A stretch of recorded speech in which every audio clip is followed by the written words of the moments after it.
믿음은 지식이나 생각이 아니고 삶 그 자체입니다. 예수 그리스도를 믿기 이전과는 달리 예수 그리스도를 믿고 난 이유는 그 믿음으로 살게 되는 거예요. 물론 예수님을 믿기 이전에도 살았습니다. 그러니까 나름대로 삶의 방식이 있었고, 그리고 나름대로 삶의 목적이나 이유가 있었겠죠. 그리고 예수 그리스도를 만나고 나서는 이제 그 예수님 때문에, 예수님을 믿는다라고 하는 그 믿음 때문에 방식이 달라지고 이유가 달라지고 목적이 달라지는 거예요. 그래서 여러분, 성경에 기록되어 있는 많은 믿음의 선배들의 이야기들은 단지 그들이 믿음이 있었다 이 이야기가 아니고요, 그들이 믿음이 있었기 때문에 어떻게 살았는지를 기록해 놓은 이야기지요. 그것만 봐도 알 수 있어요. 여러분, 믿음은 그렇게 사는 거죠. 그래서 누군가 저에게 믿음을 한마디로 정의해 보라고 하면 저는 이렇게 말할 수 있을 것 같아요. 믿음은 다르게 사는 것이다. 다르게 사는 것이다. 여러분, 우리 성경을 좀 하나 찾아볼까요? 요한 1서를 좀 찾겠습니다. 요한 1서 먼저 4장 15절을 보겠습니다. 보시면 누구든지 예수를 하나님의 아들이라 시인하면 하나님이 그의 안에 거하시고 그도 하나님 안에 거하느니라. 여러분, 예수님을 다 여러분의 구주로 믿으시지요? 그러면 이제 그 믿음의 결과 하나님이 우리 안에 거하시고 우리도 하나님 안에 거하게 됐어요. 여러분, 그러니까 예수님을 믿기 이전에는요, 우리와 하나님은 아무런 관계가 없었어요. 아무런 상관이 없었어요. 그런데 우리가 예수 그리스도를 믿음으로 하나님이 우리 안에, 이제 우리가 하나님 안에 거하게 됐어요. 자, 그럼 이제 우리의 삶이 어떻게 되는 걸까요? 자, 요한일서 2장으로 오시면 6절을 보겠습니다. 그의 안에 산다고 하는 자는 그가 행하시는 대로 자기도 행할지니라. 아멘. 여러분, 좀 전에 4장에서는 우리가 예수님을 믿는다는 게 하나님이 우리 안에, 우리가 하나님 안에 거한다 라고 이렇게 표현되어 있는데, 2장 4절에 6절에 보니까 그냥 그의 안에라고 되어 있지 않고 그의 안에 산다 이렇게 되어 있어요. 산다. 그러니까 이건 단순히 머무른다라고 또는 거한다라고 하는 의미를 넘어서는 거예요. 여러분, 우리가 믿는다는 건 정적인 의미를 말하는 게 아니에요. 하나님께서 우리 안에 거하시고 우리가 하나님 안에 거한다는 건 단순히 정적인 의미를 의미하는 건 아니었던 거예요. 그의 안에 산다는 거예요. 산다는 거예요. 그의 안에 산다는 건 무슨 말이냐면 그가 행하시는 대로 우리도 행하는 거예요. 여러분, 그러니까요, 믿음 그 자체는요, 사실 그렇게 산다는 걸 포함하고 있었던 거예요. 그러니까 예수님을 믿기 이전에는 하나님과 우리가 아무 상관이 없었어요. 그렇기 때문에 우리는 나름대로 우리가 살아왔던 방식들이 있었을 겁니다. 하지만 이제 예수님을 믿는다는 건 하나님이 우리 안에 거하시고 우리가 하나님 안에 거하세요. 그래서 믿음은 뭐냐면 그의 안에 사는 거예요. 사는 거예요. 그리고 우리 안에 거하시는 그분께서 사셨던 것처럼 우리도 행한다는 거죠.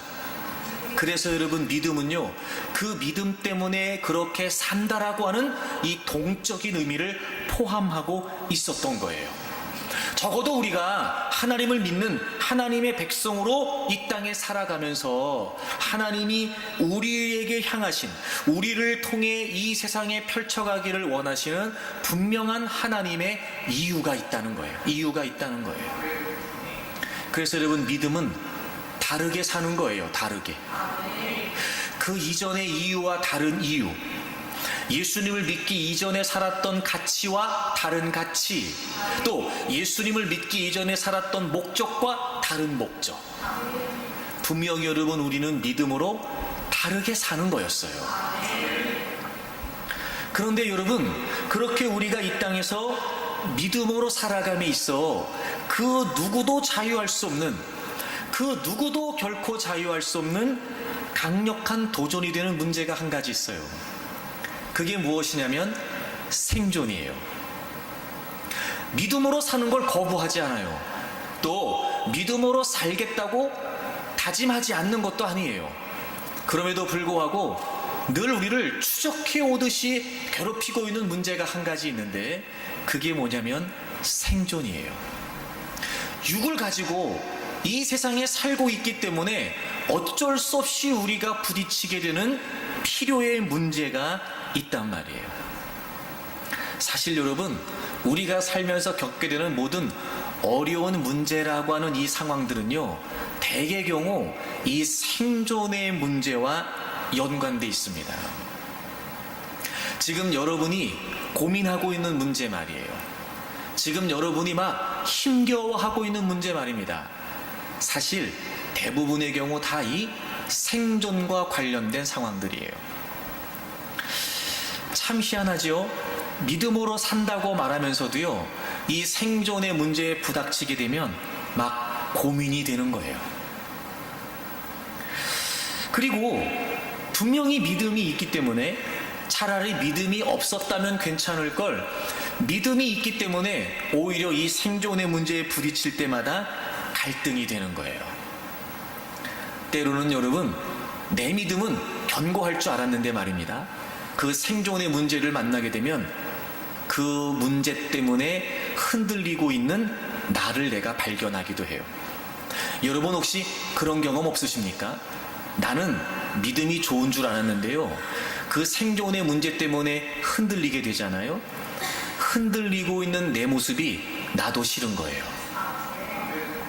그러면은요, 막 더 우리를 힘겹게 만들어요. 더 힘든 건 뭔지 아세요? 믿음으로 살겠다고 막 다짐을 하고 몸부림을 치는데요, 생존의 문제 때문에 우리가 믿음을 저버리게 되는 경우를 만나기도 해요. 뻔히 알아요. 믿음이 있으니까 이렇게 된다는 걸 아는데요, 생존의 문제에 자꾸 우리가 지게 되는 거예요. 그렇게 여러분, 믿음을 저버리게 되기도 할 수 있어요. 그리고 여러분, 이 생존의 문제가 얼마나 우리에게 크게 다가오는지, 생존의 문제를 만나게 되면 하나님의 말씀이 들리는 게 아니고요, 세상의 이야기가 더 크게 들리는 것 같아요. 막 그리고 우리의 귀가 솔깃해져요. 이걸 어떻게 살아야 되지? 막 이 이야기에, 세상적인 이야기에 우리가 막 귀를 기울이게 되는 거예요. 그러니 여러분, 믿음으로 산다고 말하지만 우리 모두에게는요, 이 생존의 문제가 정말 강력한 도전이 돼요. 그런데 한 가지 우리에게 희망적인 것은, 우리가 이 땅에서 믿음으로 살면서 생존의 문제에 부딪혀야 될 것을 하나님이 모르지 않으셨다는 거예요. 하나님께서 우리가 무엇 때문에 힘들고 있는지를 다 알고 계셨던 거예요. 그리고 그 모든 생존의 문제를 알고 계셨던 하나님께서 우리가 더 믿음으로 살 수 있도록, 그럼에도 불구하고 믿음을 지켜 다르게 살 수 있도록 우리가 늘 부닥쳐야 되는 그 생존의 문제에 대해서 어떻게 풀어가면 되는지에 관해 답을 주셨다는 거예요. 그래서 우리가 믿음으로 정말 하나님의 백성다운 목적을 쫓아 살아갈 수 있도록 생존의 문제에 대한 분명한 답을 주셨다는 거예요. 생존과 목적 사이에서, 여러분, 우리는 늘 그 사이에서 살아가고 있는 것 같아요. 생존과 목적 사이에서 목적대로, 하나님이 우리를 이 땅에 존재케 하시는 그 믿음의 목적대로 살아가야 된다는 걸 모르지 않지만, 그럼에도 불구하고 늘 우리는 생존의 문제에 부닥칠 때마다 맥없이 쓰러지는 경우가 다반사라 말이죠. 하지만 여러분, 하나님께서 우리에게 그 생존의 문제를 해결해 줄 수 있는 답을 주셨다는 거예요. 오늘 그 이야기를 여러분하고 좀 나누려고 하는데, 여러분, 이런 거죠. 우리에게 이런 마음이 있을 수 있어요. 세상은요, 급속도로 변해가고, 세상은요, 굉장히 빠른 속도로 발전되어 가고 있어요. 그래서 지금 세상은 굉장히 복잡해졌어요. 우리가 다 세상을 헤아릴 수 없을 만큼 굉장히 다양해졌고 복잡해졌지요. 혹시나 그래서 우리에게는 어떤 특별하거나 어떤 독특한 그 무엇이 세상에서의 문제를 해결하는 답이 되지 않을까 싶은 마음을 가질 수 있어요.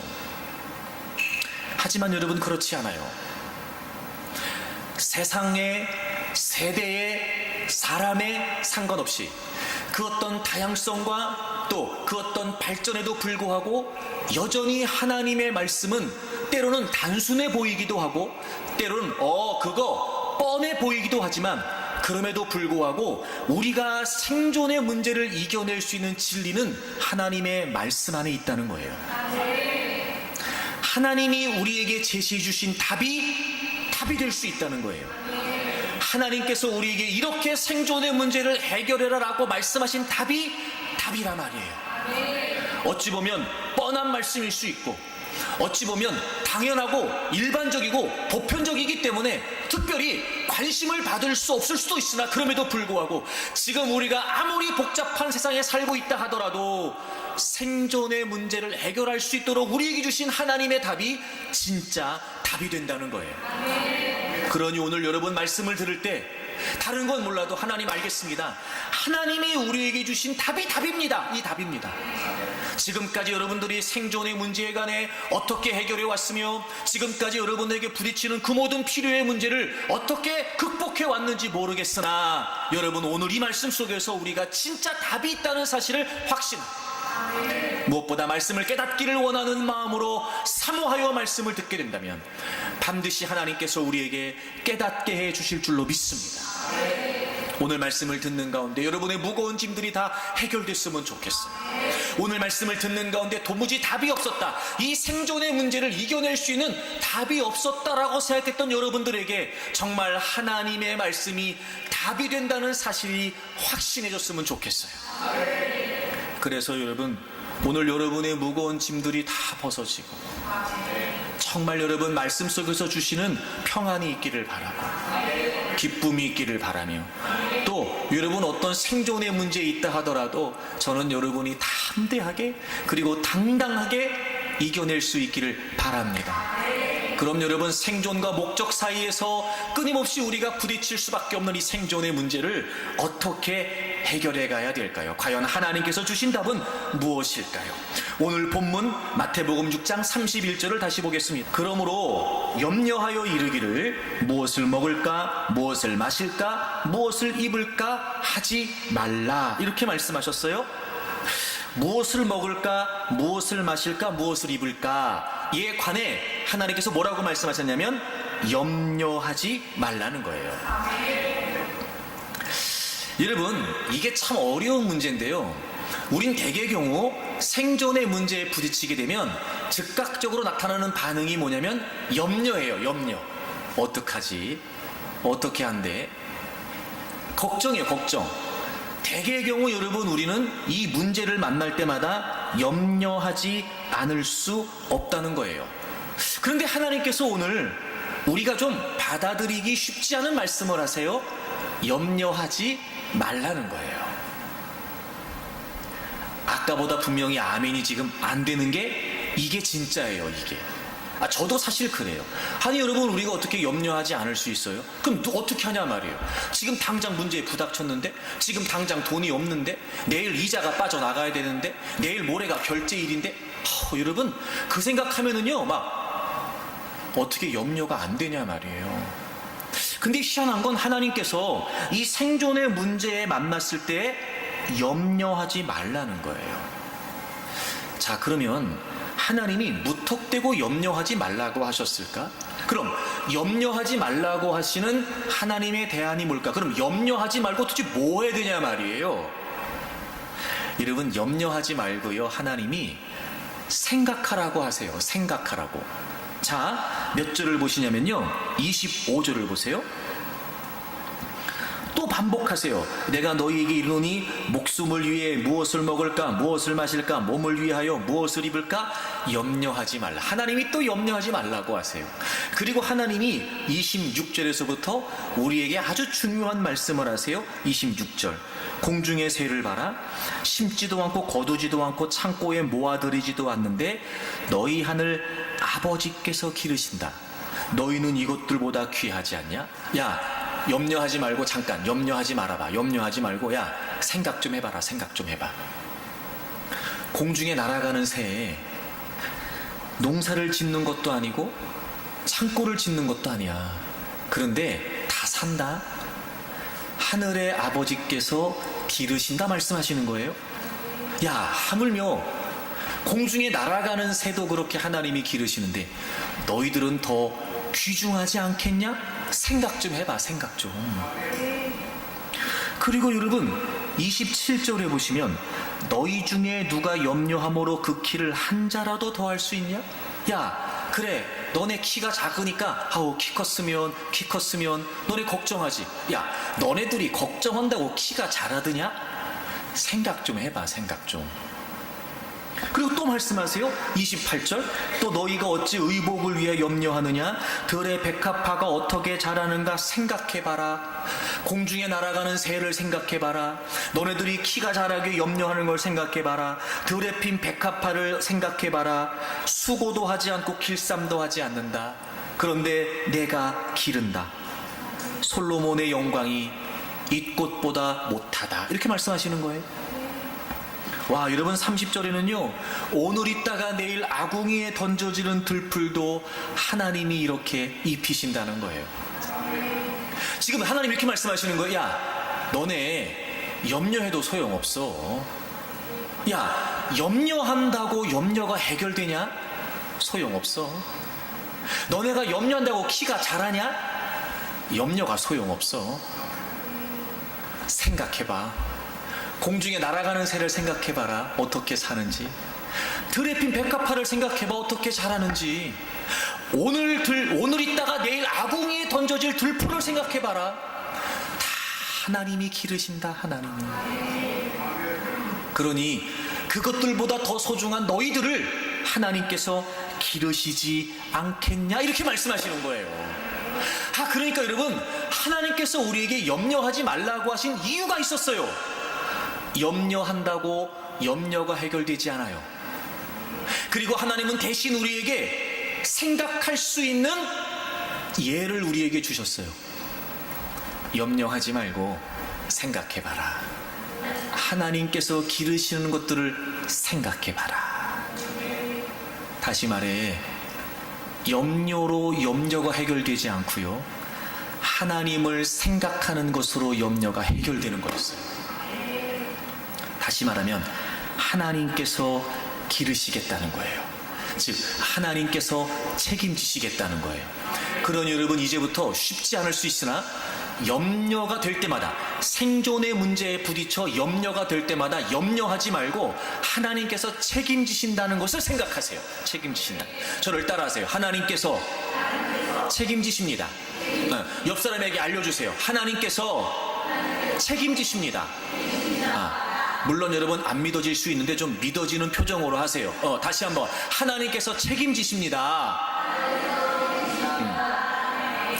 그러니까 여러분, 염려하면 안 돼요. 이러거죠. 생각하는 게 무슨 도움이 될까? 필요의 문제 있어. 생각하는 게 생존의 문제를 해결하는데 무슨 의미가 있을까 싶은 생각이 들지요. 여러분, 그게 아니라는 거예요. 오히려 염려는 우리에게 더 큰 염려를 가져다 줄 수 있으나, 오히려 염려하지 말고 하나님께서 책임지신다는 사실을 생각하게 되면 그 염려의 문제를 극복해내는, 생존의 문제를 이겨낼 수 있는 첫 단계가 되는 거예요. 여러분, 염려하지 말고요, 하나님을 생각하세요. 무엇을 먹을까, 무엇을 입을까, 무엇을 마실까, 염려하지 마시고요, 하나님을 생각하세요. 그래서 30절 맨 마지막에 보시면은요, 하물며 너희일까 보냐, 믿음이 적은 자들아. 그러니까 염려하는 사람들을 향해서 하나님이 뭐라고 말씀하셨냐면, 믿음이 적은 자들아, 이렇게 얘기하신 거예요. 이게 무슨 말이냐면, 이 염려한다라고 하는 단어가 여러분, 마음이 나뉘어지는 상태를 말해요. 그러니까 마음이 나뉘어져서 혼란스러운 상태, 그게 염려예요. 자, 보세요 여러분, 생존의 문제에 부딪혔을 때 염려가 된다는 건 이미 우리의 마음이 나뉘어져서 혼란스럽다는 거예요. 원래 우리의 마음은 하나님께로 향해 있어야 돼요.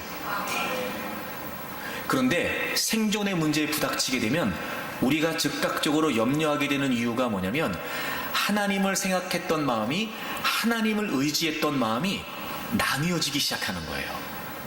그러니까 혼란스러운 거예요 여러분. 그러니까 오히려 염려가 되면 될수록 더 혼란스러워지지 그 문제의 해결점을 찾지 못해요. 그래서 하나님께서 염려하는 자들에 관해 믿음이 적은 자라고 말씀하신 거예요. 그러니까 진짜 염려의 문제를 해결하는 방법은 뭐냐면 염려하지 않고 하나님을 생각하는 거예요. 하나님께서 책임지신다. 하나님께서 기르신다. 하나님께서 돌보신다. 여러분, 염려 때문에 잠이 안 오거든 밖에 나가서 하늘을 보세요. 밖에 나가서 공중에 날아가는 새를 보고, 염려 때문에 여러분 안절부절 마음이 여러분 안정이 되지 않거든 바깥에 나가가지고 자라는 꽃을 보세요. 꽃을, 나무를 봐. 하여튼 집에 가서라도 아멘을 하세요. 하여튼 여러분이 그 모든 염려로부터 자유함을 얻었으면 좋겠어요.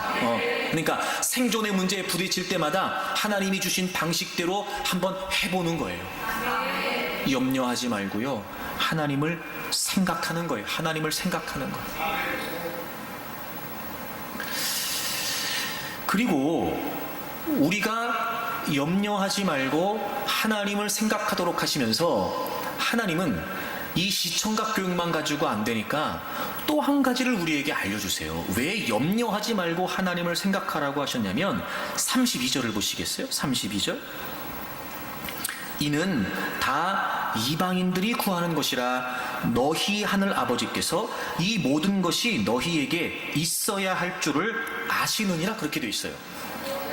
그러니까 무엇을 먹을까, 무엇을 마실까, 무엇을 입을까 염려하는 건 다 이방인들이 구하는 거래요.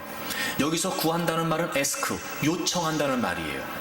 여러분, 오늘 32절에서 우리가 주목해야 될 표현이 몇 가지인데 그 중에 하나가 뭐냐면 이방인, 너희 구분하고 있다는 거예요. 자, 보세요. 아까 예수님을 믿는다는 건 하나님이 우리 안에, 우리가 하나님 안에, 이제 우리가 하나님과 연결된 거예요. 하나님과 관련이 있어진 거예요. 그 너희, 즉 하나님과 관련 있는, 하나님을 하나님으로 믿고 하나님의 자녀된 우리 너희들과 하나님을 믿지 않는 이방인들과 구분하고 있어요. 지금 그러니까 하나님과 관련 없는 그들은 하나님께서 기르신다는 걸, 하나님께서 책임지신다는 걸 모르기 때문에 그들은 자꾸 무엇을 먹을까, 무엇을 마실까, 무엇을 입을까, 그걸 요청할 수밖에 없는 거예요. 그런데 너희, 즉 하나님의 자녀된 우리들은 그것에 관해 염려할 필요가 없어. 왜냐하면 이 모든 것이, 생존에 관한 모든 것이 우리에게 있어야 된다는 걸 하나님께서도 아신다는 거예요. 여러분, 여기서 안다라고 하는 표현은요, 본다라고 하는 말에서 파생된 말이에요. 그러니까 이런 거예요. 하나님이 아신다는 건 우리의 생존의 문제, 우리의 필요의 문제를 하나님이 아신다는 건 그냥 막연하게 아신다는 게 아니고요, 이미도 우리의 처지와 형편을 다 보고 계신다는 거예요. 보고 계신다는 거예요. 그래서 이 안다라고 하는 말은요, 아주 친밀하고 아주 긴밀한 관계성으로부터 주어진 단어예요.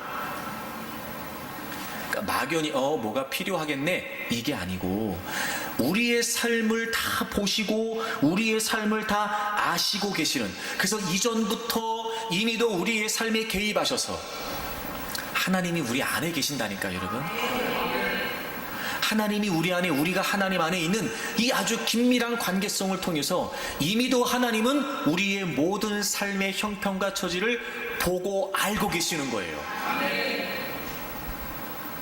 그러니까 하나님께서 너네가 염려하지 말고 책임지는 하나님을 생각하라고 하시는 거예요. 자, 보세요. 그러니까 이제 여러분, 염려하지 말아도 될 이유가 뭐냐, 염려하지 않아도 될 이유가 뭐냐. 세상의 모든 것들도 다 하나님이 기르고 입히세요. 뿐만 아니라 하나님은요, 우리에게 뭐가 필요한지를 다 알고 계신다는 거예요. 심지어는 여러분, 마태복음 6장 8절을 좀 보시면, 그러므로 그들을 본받지 말라.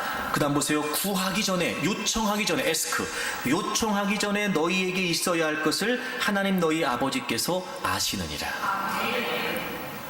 여러분, 우리가 말하지 않아도요, 우리가 말하기 전에 하나님 이게 필요해요, 하나님 저게 필요합니다 라고 말하기 전에도 하나님이 아신다는 거예요.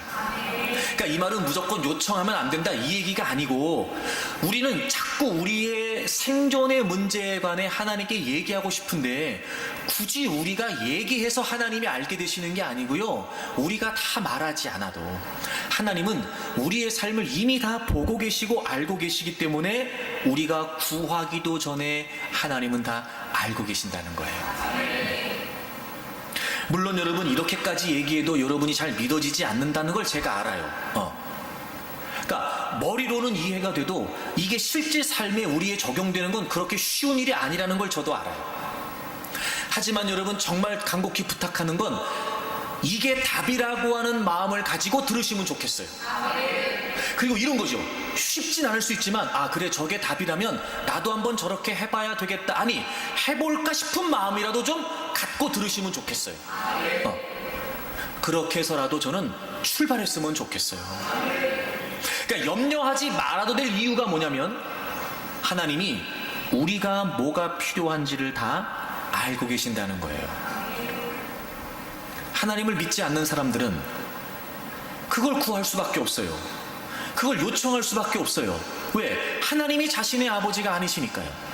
하지만 우린 달라요. 하나님이 우리 안에 거하세요. 우리가 생존에 무슨 필요가 있는지 이미도 하나님이 다 알고 계시고, 들에 핀 백합화를, 공중에 날아가는 새를, 오늘 있다가 내일 아궁이에 던져질 들풀까지도 하나님이 기르시고 책임지시는데, 하물며 하나님 자신의 백성된 하나님의 자녀들을 하나님이 책임지시지 않을 리가 없다는 거예요. 그러니 여러분, 염려하지 말아야 됩니다. 근데 문제가 뭐냐면 우리가 염려가 되는 거예요. 그럼 이런 겁니다. 이제 여러분, 염려가 되면 될수록 우리의 마음이 나뉘어짐으로 하나님으로부터 멀어질 수밖에 없어요. 염려가 되면 될수록, 염려를 하면 할수록 우리의 마음이 나뉘어지기 때문에 온전히 하나님을 신뢰하여 맡기기보다는 오히려 우리는 더 불안해질 수밖에 없어요. 여러분, 누가복음 21장을 좀 찾아보세요. 34절을 보겠습니다. 너희는 스스로 조심해라. 스스로 조심해라. 그러니까 여러분, 의도적으로, 의지적으로 우리가 스스로 경계하는 게 필요해요. 그렇지 않으면 방탕함과 술 취함과 생활의 염려로 마음이 둔해진대요. 마음 나왔네요. 마음. 염려는 마음이 나뉘어져서 혼란스러운 상태가 되는 거라고 말씀드렸어요. 여러분 보세요. 방탕함, 술 취함, 생활의 염려 때문에 우리 마음이 둔해진대요. 여러분이 마음이 둔해진다는 말이 염려라는 말과 비슷한 의미를 가져요. 이런 거예요. 이 둔해진다는 게 무슨 말이냐면, 눌려서 우리의 심령이 분별력을 잃어버린다는 거예요. 여러분, 이런 겁니다. 방탕함, 술 취함은 우리가 경계해야 된다고 의식을 해요. 근데 희한한 건 생활의 염려는 당연하다고 생각하는 거예요. 어떻게 염려를 안 해? 어떻게 걱정이 안 해? 당연히 걱정이 되지. 우리는요, 희한한 게 뭐냐면 방탕함과 술 취함은 경계할 걸로 알고 있지만 생활의 염려는 너무 당연하게 수용하는 거예요. 우리가. 그게 아니었어요. 그 생활의 염려는요, 우리의 마음을 둔하게 만든대요. 우리의 마음을 나뉘어지게 만든다고요. 여러분, 하나님께서 책임지시고, 그러므로 하나님께서 기르신다는 걸, 책임지신다는 걸 우리가 믿어야 됨에도 불구하고 염려를 경계하지 않으면 오히려 우리의 마음이 둔해짐으로 온전히 하나님을 신뢰할 수 없게 된단 말이에요. 자, 이게 왜 중요하냐면 보세요. 여러분, 하나님이 책임지신대요. 하나님이 기르신대요. 그러니까 염려하지 말고 우리의 모든 필요를 다 아신 하나님께서 우리의 모든 것을 책임지신다는 건 결과적으로 우리에게 있어 이 생존의 문제를 이겨내는 방법은 뭐냐면 하나님께 맡기는 거예요. 즉 하나님을 신뢰하는 게 방법이었단 말이에요. 근데 경계하지 않은 이 염려 때문에 우리의 마음이 나뉘어져요. 여러분, 우리의 마음이 둔해져요. 온전히 하나님을 신뢰하여 하나님께 맡겨야 우리가 그 생존의 문제를 이겨낼 수 있는데, 염려를 경계하지 않고 염려를 당연히 수용함으로 우리의 마음이 혼란에 빠지게 되면 온전히 하나님을 신뢰할 수 없게 된단 말이에요. 문제는 뭐냐면 생존의 문제를 만나서 염려를 너무 당연시 생각했던 우리가 오히려 그 문제 때문이 아니라 하나님을 온전히 신뢰하지 못하게 되는 거예요. 그래서 원수마귀는요, 염려하게 만들어요. 여러분 이제부터 염려를 경계하셔야 됩니다. 그러니까 의도적으로, 의지적으로, 그래서 스스로 경계하라는 거예요. 생존의 문제를 만나 염려가 될 때 무조건 당연하다고 수용하여 염려하려고 하지 말고, 쉽지 않지만 여러분 의도적으로라도 염려를 자꾸 거부하세요. 쉽지 않습니다. 일단 여러분 생존의 문제에 부닥치게 되면 그게 여러분 우리 머릿속을 떠나지 않아요. 해결될 때까지. 그건 우리의 연약함이에요. 어쩔 수 없어요. 우리의 부족함이에요. 하지만 하나님이 우리에게 약속해 주신 말씀이 있으니까 의도적으로 하나님, 제가 염려하지 않겠습니다. 하나님, 지금 제 마음이 몹시 불안합니다. 염려가 되고 있습니다. 하나님, 하나님께 맡겨야 되는데, 하나님이 분명히 책임지신다고 했는데 하나님, 제 마음이 너무 불안합니다. 하나님, 제가 지금 염려가 되는 것 같습니다. 하나님, 저를 좀 도와주세요. 하나님, 제가 염려를 떨쳐버리고 싶습니다. 그리고 말씀을 자꾸 기억하세요. 안 되면 밖에 나가서 공중에 날아가는 새를 보고 들에 핀 백합화를 보세요. 그리고 염려하지 말라고 말씀하신 하나님을 자꾸 기억하세요. 그리고 자꾸 고백하세요. 하나님, 하나님 저의 필요 아신다고 그랬죠. 하나님, 제 생존의 문제를 다 아신다고 했죠. 하나님, 제가 요청하지 않아도 하나님 다 아신다고 하셨죠. 하나님, 책임지시겠다고 하셨죠. 하나님, 제가 하나님께 맡기고 싶어요.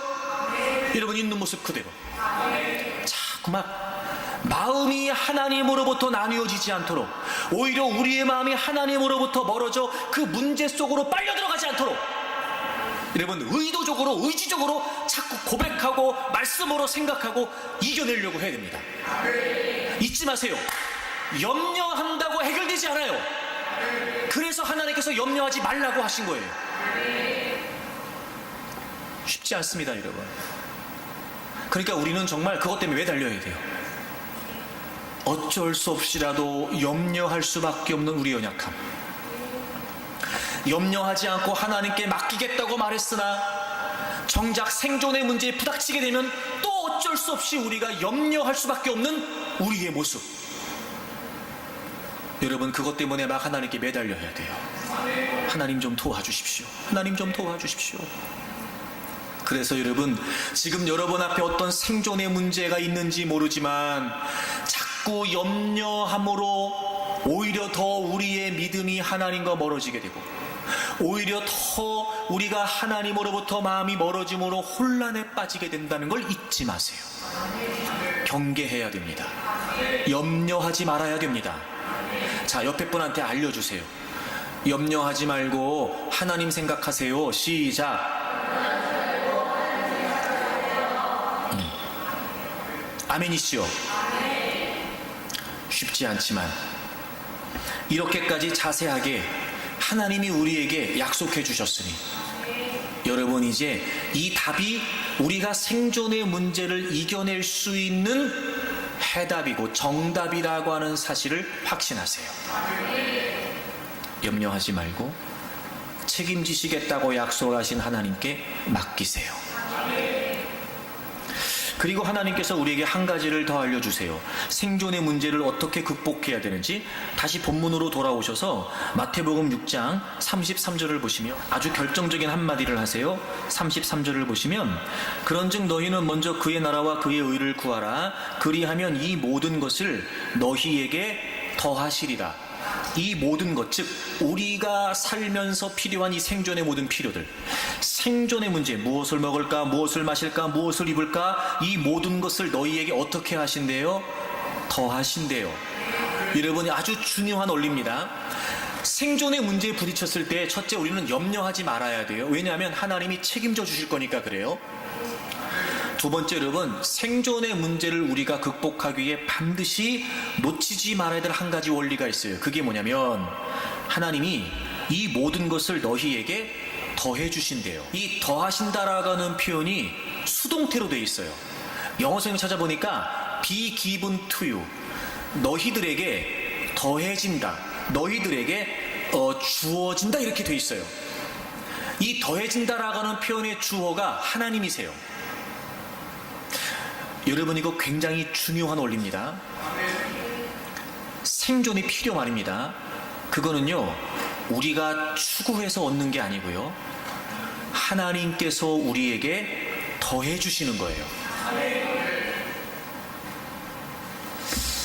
여러분, 우리가 이 원리를 놓치면 안 됩니다.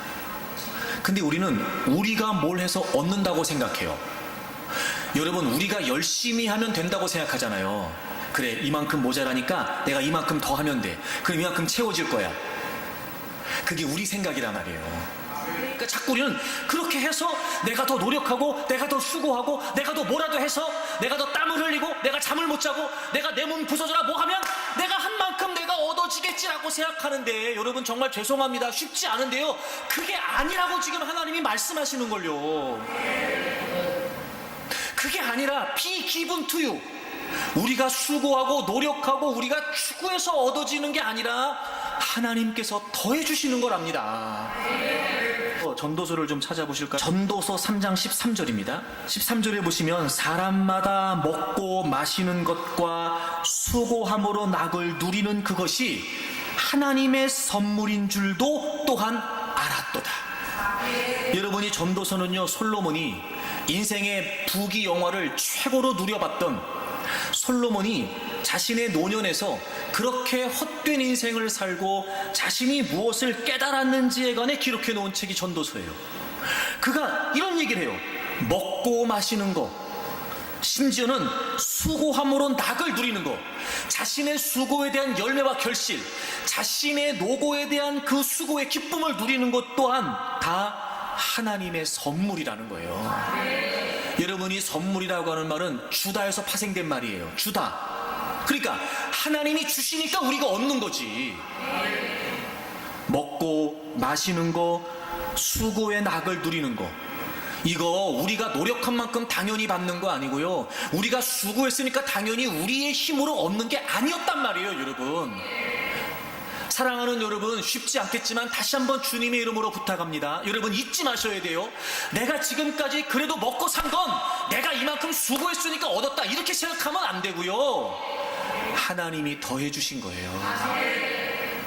앞으로도 마찬가지예요. 여러분, 우리의 생존의 문제는 우리가 책임질 수 없고, 우리가 무언가를 해서 우리가 능동적으로 우리가 해결해 가는 것이 아니라 하나님이 더해 주시는 거예요.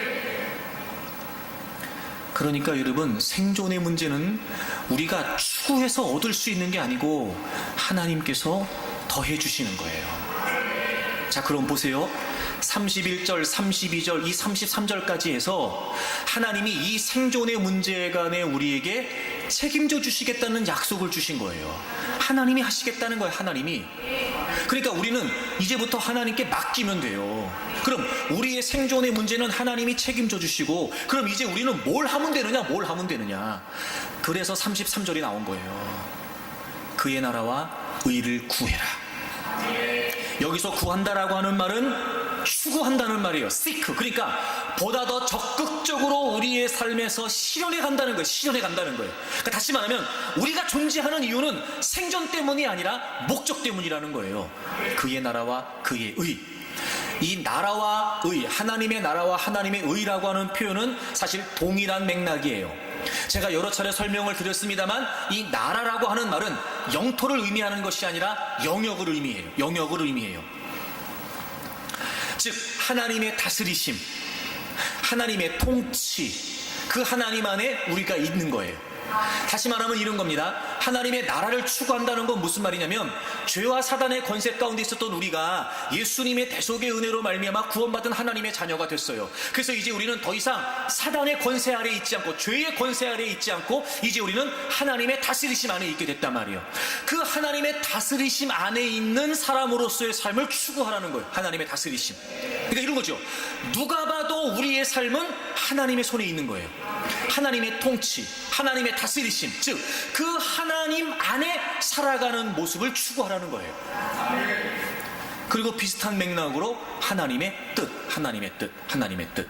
이 하나님의 나라와 하나님의 뜻이 연결돼서 아주 큰 틀에서, 보다 궁극적인 큰 틀에서 하나님의 뜻은 뭐냐면요, 모든 민족과 열방이 구원받는 거예요. 여러분, 하나님께서 아브라함을 부르실 때부터 시작해서 이스라엘 민족을 형성하셔서, 그리고 예수 그리스도를 이 땅에 보내주셨지요. 그리고 그 예수 그리스도께서 모든 인류가 구원받을 수 있는 구원의 길을 열어주셨어요. 우리의 모든 죄를 담당하시고 십자가에서 죽으시고 부활하셨지요. 그리고 그 예수 그리스도를 믿는 모든 자들, 그분이 나의 구주이십니다, 그분이 나의 주인이십니다 라고 하는 사실을 믿는 모든 자들은 하나님의 자녀가 됩니다. 예수님께서는 이 구원의 길을 완성해 주셨어요. 그리고 이제 예수님은 하나님 보좌 우편에 계십니다. 그리고 모든 민족과 열방이 구원받기를 원하셨던 이 하나님의 뜻은 예수 그리스도께서 완성하신 그 구원의 길을 증거하는 증인들을 통해서 이제 하나님은 마지막 역사의 순간을 이루어 가고 계시는 거예요. 주님이 다시 재림하실 때까지, 땅끝까지 복음이 증거될 때까지, 이제 그 구원의 길을 확신한 사람들이 증거함으로 그 구원의 길을 확신한 증인들을 통해 하나님은 땅끝까지 복음이 증거되게 하실 거예요. 그래서 하나님의 뜻은 하나예요. 모든 민족과 열방이 예수 그리스도의 이름으로 구원받는 것입니다. 큰 틀에서 하나님의 뜻이에요. 큰 틀에서 하나님의 뜻. 그 하나님의 뜻이 있었기 때문에 지금 저와 여러분이 먼저 예수님을 믿고 저기 우리가 하나님 앞에 나올 수 있게 된 거죠. 어떤 분들에게는 가정이 하나님의 뜻일 수 있어요. 모든 민족과 열방이 구원받기를 원하시는 이 큰 틀에서의 하나님의 뜻, 어떤 분에게는 한 영혼일 수도 있어요. 평생토록 그 한 영혼 건지는 겁니다. 그 한 영혼. 여러분, 그거 아무것도 아닌 거 아닙니다. 왜냐하면 하나님은 그 한 영혼을 통해 어떤 하나님의 역사를 이루어 가실지 모르니까요. 마치 한나를 통해 하나님이 사무엘을 보내심으로 그 사무엘을 통해 이스라엘의 위대한 역사를 이루어 가셨던 것처럼, 한 영혼, 한 영혼. 여러분, 그러니까 한 영혼을 섬기는 일도 소중한 일이에요. 어쩌면 하나님은 여러분을 통해 그 한 영혼을 위해 평생도록 눈물로 살게 하시는지도 몰라요. 그 한 영혼 세우라고, 그 한 영혼 세우라고. 그리고 하나님은 그 한 영혼을 통해 어마어마한 역사를 이루어 가실 수도 있는 거 아니겠습니까? 그게 하나님의 뜻일 수 있단 말이에요. 어떤 분에게는 한 가정일 수 있어요. 믿지 않는 가정에 여러분을 먼저 보내시고, 믿지 않는 가문에 여러분을 먼저 보내시고, 여러분의 가문이 가정이 보다 더 거룩한 가정과 가문이 되게 하시기 위해 하나님은 여러분을 지금 거기에 있게 하시는지도 몰라요. 저 같은 사람은 여러분이 이렇게 교회를 섬길 수 있도록 하나님의 땅끝까지 복음이 증거되는 일을 위해 하나님은 저를 그렇게 부르셨겠죠. 또 어떤 분들에게는 타 문화권에, 타 지역에, 다른 나라에 가서 복음을 증거하는 선교사의 사역도 감당하기도 할 겁니다. 어쨌든 이 큰 틀에서 복음을 위한 하나님의 뜻, 복음을 위한 하나님의 뜻. 그리고 그렇게 복음을 위해 살아가는 우리에게서 하루하루 살아가는 우리의 삶에 있어 하나님의 뜻이 중요한 거예요. 하나님의 뜻이, 하나님의 뜻이. 오늘 지금 내가 하나님의 뜻 안에 있는가? 오늘 지금 내가 하나님의 뜻 속에 살아가고 있는가? 오늘 지금 내가 하나님이 원하시는 삶을 살아가고 있는가? 그렇게 하루하루의 삶이 쌓여 궁극적인 하나님의 뜻이 이루어지게 되는 거예요. 그런데 여러분, 아주 의미심장한 단어가 하나 있습니다. 하나님께서 그냥 하나님의 나라와 의를 구하라고 하지 않으셨어요. 먼저 우선해서, 첫째로. 여러분, 왜 하나님이 먼저 이렇게 말씀하셨을까요? 생존의 문제가 그만큼 우리에게 먼저일 수 있다는 거예요. 분명히 우리가 믿음을 가지고 살면서 목적대로 살아야 된다는 걸 모르지 않지만, 우리가 부닥쳐야 될 생존의 문제가 얼마든지 그 목적이라고 하는 문제를 제치고 우선이 될 수 있기 때문에 하나님이 우리에게 말씀하시는 거예요. 먼저 그의 나라와 의를 구해라. 먼저. 나머진 하나님이 책임져 주시겠다는 거예요. 여러분, 먼저라는 말이 또 무슨 의미가 있을까요? 먼저라는 말. 그러니까 우선한다, 첫째한다. 여러분이 먼저라는 말이 무슨 말일까요? 지금. 우리 자꾸 미루잖아요. 하나님, 요 다음에요, 요 다음에. 지금 말고요, 내일이요, 내일. 지금 말고요, 요거 해결하고요. 지금 말고요, 요거 다음에요. 아니라고요. 지금. 먼저. 이 말은 무슨 말이냐? 지금이에요, 지금. 그의 나라와 의를 구하면 이 모든 걸 하나님께서 더해 주시겠다는 거예요. 늘 우리는요, 이게 상충한단 말이에요. 그게 우리 연약함이에요. 그래서 우리 기도해야 돼요. 그냥 안 됩니다, 여러분. 어떻게 기도해야 되는지 제가 2개 얘기하려고 그래요. 첫째 한번 찾아보세요. 오늘 이렇게 기도하면 좋겠어요. 자, 빌립보서 4장을 찾으세요. 6절, 7절 다 같이 읽겠습니다. 아무것도 염려하지 말고 다만 모든 일에 기도와 간구로 너희 구할 것을 감사함으로 하나님께 아뢰라. 그리하면 모든 지각에 뛰어난 하나님의 평강이 그리스도 예수 안에서 너희 마음과 생각을 지키시리다. 아멘. 여러분 잘 보세요. 아무것도 염려하지 말고. 나왔네요. 염려하지 말래요. 염려하지 말고 모든 일에 기도와 간구로 너희 구할 것을. 여러분, 우리가 구해야 되는 게 뭐예요? 생존이에요, 목적이에요? 목적이에요. 그러니까 생존을 위해 기도하지 말라, 이 의미가 아니에요. 오해하지 마세요. 기도해야죠, 그것도. 주님께서 우리에게 기도를 가르쳐 주시면서 일용할 양식을 구하라고 가르쳐 주셨어요. 그러니까 구하세요. 생존의 문제도, 필요의 문제도 하나님께 구하세요. 하지만 보다 더 적극적으로 우리가 구해야 될 것은 생존이 아니라 목적이에요. 염려하지 말고, 마음이 나뉘어지도록 내버려 두지 말고, 경계하면서 우리가 마땅히 구해야 될 것을 하나님께 구하래요. 그리하면 모든 지각에 뛰어난 하나님의 평강이 그리스도 예수 안에서 우리의 마음과 생각을 지켜주신대요. 이런 마음 나왔네요. 마음. 우리의 마음은 늘 하나님을 향해야 돼요. 마음이 나뉘어지면 안 돼요. 하나님으로 향해야 되는 우리의 마음이 나뉘어지면 혼란스러워지는 거예요. 그래서 뭐가 필요하냐? 기도가 필요해요. 하나님, 제가 여전히 염려하고 있습니다. 하지만 하나님, 목적이 우선이라고 말씀하셨지요. 하나님, 제가 이것도 구하고 저것도 구하고 싶습니다. 하지만 지금 먼저 하나님의 나라를 구하라고 하셨으니까 제게 맡겨진 하나님의 뜻을 위해 제가 기도합니다. 그렇게 여러분, 우리가 그 일을 위해 기도하는 가운데 하나님이 우리의 마음과 생각을 지켜주신대요. 나뉘어지지 않도록, 평강으로 담대할 수 있도록 하나님이 우리의 마음과 생각을 지켜주신대요. 여러분, 오늘 한번 그렇게 기도해보세요. 우리의 부족함과 우리의 약함을 감출 수는 없지만 그럼에도 불구하고 하나님, 제가 생존의 문제가 아니라 먼저 지금 하나님의 나라와 하나님의 의를 제가 구하겠습니다. 하나님의 복음을 위해 제가 무엇을 해야 될까요? 그 하나님의 복음을 이 땅에 존재케 하시는 제가 그 가정에서, 일터에서, 하나님 제가 있는 삶의 현장에서 하나님, 제가 무엇을 해야 될까요? 그렇게 먼저 구할 것을 구하면 하나님이 우리의 마음과 생각을 지켜주신답니다. 또 하나, 에베소서 1장을 찾아보세요. 오늘 우리가 이렇게 기도하면 좋겠어요. 에베소서 1장 17절부터 보겠습니다. 우리 주 예수 그리스도의 하나님 영광의 아버지께서 지혜와 계시용을 너희에게 주사 하나님을 알게 하시고, 두 번째 18절, 너희 마음의 눈을 밝히사 그의 부르심의 소망이 무엇이며, 즉 하나님이 우리에게 맡겨주신 그 하나님의 거룩한 목적, 우리가 마땅히 추구해야 될 그 목적의 소망, 과연 그것이 무엇인지를 깨닫기를 원하는 거예요. 이며 성도 안에서 그 기업의 영광의 풍성함이 무엇이며, 이 말은 무슨 말이냐면, 우리가 하나님의 거룩한 목적을 위해서 이 땅에 살아가게 되면 하늘나라에 가서, 하나님의 나라에 가서 받게 될 그 영원한 영광스러운 축복, 그것이 얼마나 풍성한 것인지를 깨닫게 되기를 원한다는 거예요. 그 기업의 영광, 우리가 마지막 하나님 나라에 갔을 때 하나님께서 우리에게 부여해 주실, 그리고 그 우리에게 허락해 주실 영원한 썩지 않는 그 영광, 그 상급, 그것이 얼마나 풍성한지를 알기를 원한다는 거예요.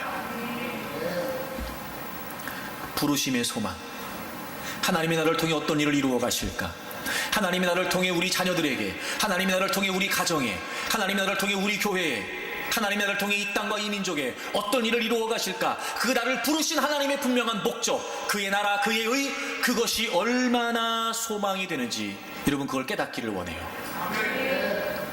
그리고 우리가 생존의 문제에 부딪힐 수밖에 없고 생존의 문제 때문에 비틀거릴 수밖에 없지만, 그럼에도 불구하고 생존이 이유가 아니라 목적을 위해 살아가면 마지막 하나님 나라에 가서 하나님이 우리에게 주실 그 영원한 상급, 그것이 얼마나 우리에게 풍성한지 여러분 우리가 믿음의 눈이 열려 바라볼 수 있기를 바라고, 그것이 얼마나 풍성한지를 정말 우리가 깨달을 수 있기를 원해요.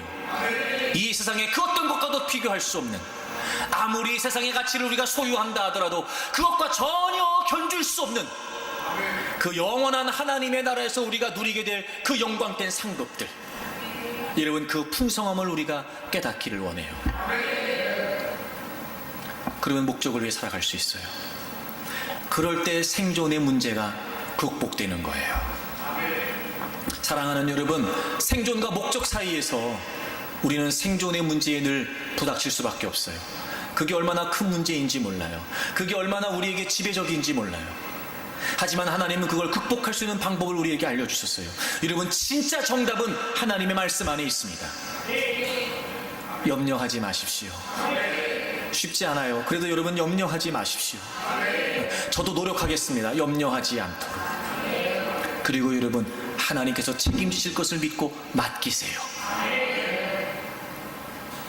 그리고 이제 더해 주시는 거라는 걸 잊지 말아야 됩니다.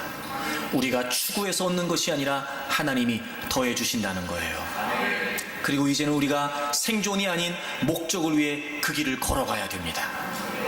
우린 쓰러질 수밖에 없고 넘어질 수밖에 없지만 여러분 하나님 베푸신 은혜 가운데 우리가 그 길을 걸어갈 수 있기를 바랍니다. 오늘 모든 지각에 뛰어난 하나님의 평강이 염려와 근심 가운데 사로잡혀 있는 우리 모두의 마음을 지켜주시기를 바랍니다. 염려와 근심 때문에, 생존의 문제 때문에 힘들어하고 있는 우리에게 우리를 부르신 하나님의 소망이 얼마나 위대한지, 그리고 우리가 영원한 하나님 나라에 가서 얻을 그 기업의 영광이 얼마나 풍성한지 여러분 오늘 깨달을 수 있기를 바랍니다. 그리고 힘있게 주님이 다시 오시는 그날까지 생존이 아닌 목적을 위해 믿음의 여정을 걸어갈 수 있기를 주의 이름으로 축복합니다.